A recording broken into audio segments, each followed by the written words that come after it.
Hello friends, the haunting story in Hindi में आप सभी का स्वागत है। तो कैसे हैं आप सब? मैं उम्मीद करती हूँ आप सब बहुत ही अच्छे होंगे। फ्रेंड्स, मेरे चैनल को आपके भरपूर प्यार और सपोर्ट की ज़रूरत है, तो आप मेरा चैनल सब्सक्राइब कीजिए और बेल आइकन प्रेस करना बिल्कुल भी ना भूलें, ताकि मेरे हर स्टोरी की नोटिफिकेशन आपको मिलती रहे। अब आते हैं हम अपने आज की स्टोरी पर। फ्रेंड्स, आज की स्टोरी विद्या की है, जो बहुत ही जिम्मेदार और समझदार लड़की थी। विद्या एक पढ़ी लिखी गुणवान लड़की थी, जिसकी उम्र 32 साल थी। मगर विद्या की अभी तक शादी नहीं हुई थी और उसका कारण था विद्या का सांवला रंग। हमारे समाज में लोगों के गुणों से ज़्यादा उसके रूप को महत्व दिया जाता है। भारतीय संस्कृति में पहले कहा जाता था कि रूपस्य वर्णम गुणम, जिसका मतलब है कि अगर आपके पास गुण नहीं है तो रूप किसी काम का नहीं है। अगर आपके पास गुण नहीं है तो आपके रूप का कोई महत्व नहीं है। मगर विद्या के साथ ऐसा नहीं था। लोग विद्या के रूप को तो देखते थे, मगर उसके गुणों को नज़रअंदाज कर देते थे, जिसके कारण विद्या की शादी नहीं हो पा रही थी। क्योंकि लोग विद्या के गुणों को देखने से पहले उसके रंग को देखकर ही शादी के लिए मना कर देते थे। इससे विद्या के घर वाले बहुत परेशान थे। वो जहाँ पे विद्या के रिश्ते की बात चलाते, वहाँ बस विद्या के सांवले रंग को देखकर लोग शादी के लिए मना कर देते। ऐसा होने के कारण अब आसपास के लोग भी विद्या को हीन भावना से देखते थे। साथ ही साथ उसके सांवले रंग का मजाक भी उड़ाते थे। कभी कभी तो लोग विद्या को उसकी शादी न होने का जिम्मेवार बताकर उसे खरी खोटी भी सुना देते थे। लोगों की ऐसी बातें सुनकर विद्या निराश हो जाती, मगर विद्या की माँ अक्सर विद्या को यही समझाती कि लोगों की बातों पर ज़्यादा ध्यान देने की ज़रूरत नहीं है। तुम लोगों की बातों पर ज़्यादा ध्यान मत दो।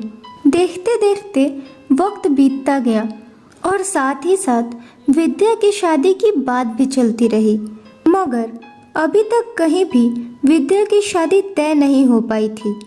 क्योंकि जहाँ भी विद्या की शादी की बात चलती, वहाँ आमतौर पर लोगों की प्राथमिकता सुंदर और आकर्षक लड़की होती, भले ही वो गुणों में अत्यंत तुच्छ ही क्यों न हो।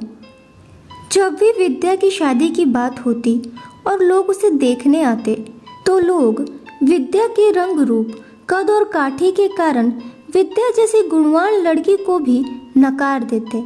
विद्या पर तो मानो जैसे नाकाबिल होने का ठप्पा ही लग गया था। विद्या जैसी एक नम्र, शिष्टाचारी और सहनशीलता से भरी हुई लड़की को भी लोग सिर्फ इसलिए नकार देते क्योंकि उसका रंग सांवला था। खैर, विद्या की शादी के लिए उसके पिता ने लड़कों की तलाश जारी रखी।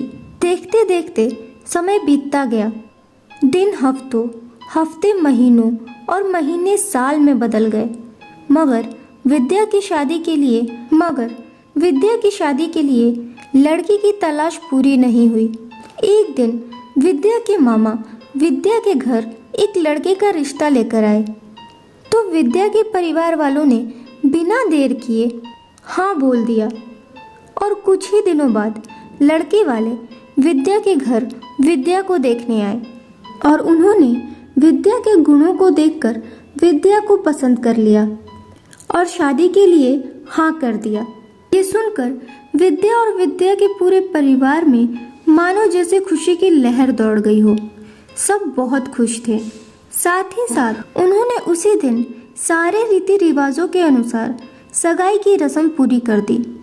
विद्या अपनी शादी को लेकर बहुत खुश थी, जैसे कि आमतौर पर लड़कियां होती हैं। विद्या की शादी की तारीख 2 महीने बाद की रखी गई, जिसके कारण घर वाले शादी के इंतजाम में लग गए। साथ ही साथ विद्या भी बड़ी उत्साहित होकर अपनी शादी की तैयारियां करने लगी। देखते देखते शादी का दिन भी नजदीक आ गया। शादी के दिन विद्या सज धज के तैयार होके अपने बारात के आने का इंतजार करने लगी, मगर बारात तो नहीं आई, पर एक खबर जरूर आई, जिसे सुनकर विद्या और उसके पूरे परिवार के पैरों तले से मानो जमीन खिसक गई हो। जिस बस से दूल्हा और सारे बाराती आ रहे थे वो बस खाई में गिर गई और सभी की मौत हो गई। ये सुनकर विद्या के घर के शादी का माहौल मातम में बदल गया।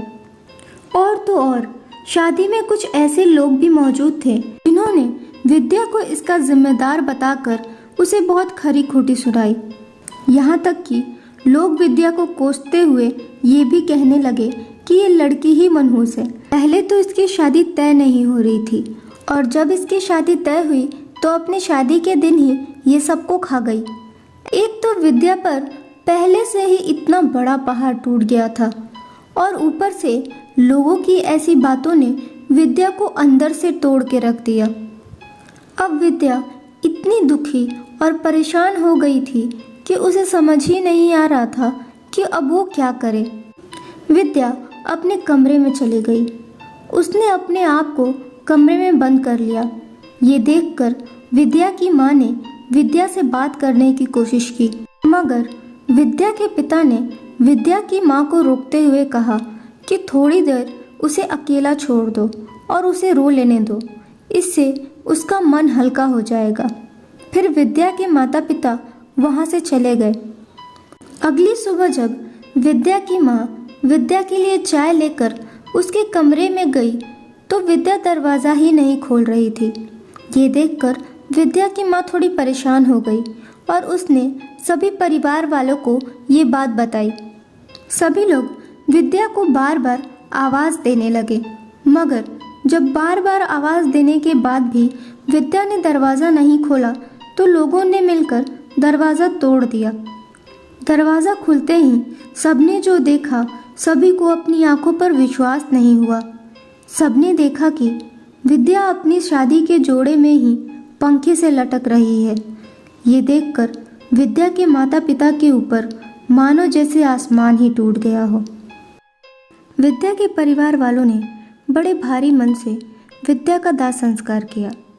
इस घटना के बाद ही विद्या के गांव में जब भी कोई शादी होती तो कोई ना कोई ऐसी दुर्घटना ज़रूर घट जाती जिससे दूल्हा और दुल्हन दोनों की मृत्यु हो जाती। यही कारण था कि उस गांव के रास्ते से कोई भी बारात नहीं गुजरती, क्योंकि जब भी कोई बारात विद्या के गांव के रास्ते से गुजरती तो बड़े ही रहस्यमयी तरीके से दूल्हा और दुल्हन गायब हो जाते और अगले दिन उनकी लाश गांव के उसी रास्ते पर मिलती। इन सारी घटनाओं से गांव में एक दहशत सी फैल गई। गांव वालों का कहना था कि ये सब कुछ विद्या की आत्मा कर रही है, क्योंकि उसकी मृत्यु उसकी शादी के दिन हुई थी। खैर, विद्या की मृत्यु को अब 5 साल बीत चुके थे, मगर मौत का सिलसिला अभी भी जारी था। इन घटनाओं से गांव वाले तंग आ गए थे और अब लोग इस समस्या का कोई समाधान चाहते थे। इसीलिए गांव वाले तंग आकर एक बहुत पहुँचे हुए तांत्रिक के पास गए। गांव वालों के कहने पर तांत्रिक उस गांव में आया और उसने अपने तंत्र विद्या से ये जानने की कोशिश की कि आखिर इन सारी घटनाओं के पीछे क्या कारण है। जब तांत्रिक ने गांव वालों को इन सारी घटनाओं के पीछे का कारण बताया तो गांव वाले ये सुनकर दंग रह गए कि इन सारी घटनाओं के पीछे कोई और नहीं बल्कि विद्या ही है।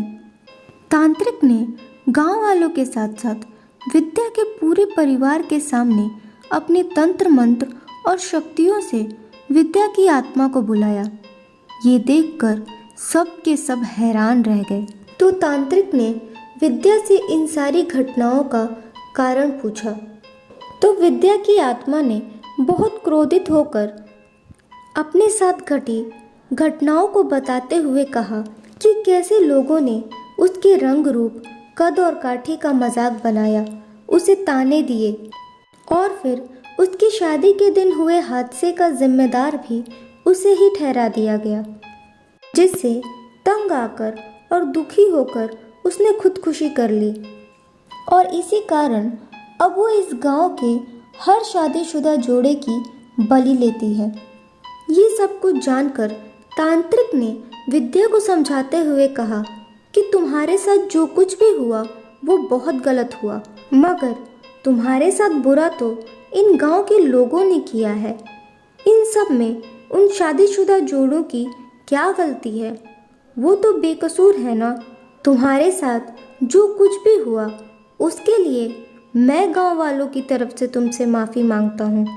तांत्रिक के इतना कहने पर विद्या आग बबूला हो गई और बोली, मैं किसी को कभी माफ़ नहीं करूँगी और मैं इस गांव में किसी की भी शादी होने नहीं दूंगी। इस गांव में जो भी शादी करेगा उस जोड़े की मौत तय है। तांत्रिक के बहुत मनाने पर भी जब विद्या नहीं मानी तो फिर उस तांत्रिक के कहने पर विद्या की माँ ने विद्या को समझाया और कहा, इन सभी गांव वालों की तरफ से मैं तुझसे माफ़ी मांगती हूँ और मैं हाथ जोड़कर तुझसे यही विनती करती हूँ कि इन गांव वालों को छोड़ दे और माफ़ कर दे इन्हें। अपनी माँ को अपने सामने रोता देख विद्या की आंखें भी नम हो गई और अपनी माँ के मनाने पर विद्या उस गांव को छोड़ने के लिए राज़ी हो गई और विद्या ने उस गांव को छोड़ दिया और अब उस गांव में बिना किसी डर के खुशी खुशी शादियां होती हैं। ये थी आज की स्टोरी। उम्मीद करती हूँ आपको मेरी स्टोरी पसंद आई होगी। अगर स्टोरी अच्छी लगे तो लाइक, शेयर और सब्सक्राइब करना ना भूलें। अब मैं मिलूंगी आपसे अगली स्टोरी में। तब तक के लिए अपना ख्याल रखें और कोविड से बचने के लिए घर में ही रहें। Thank you.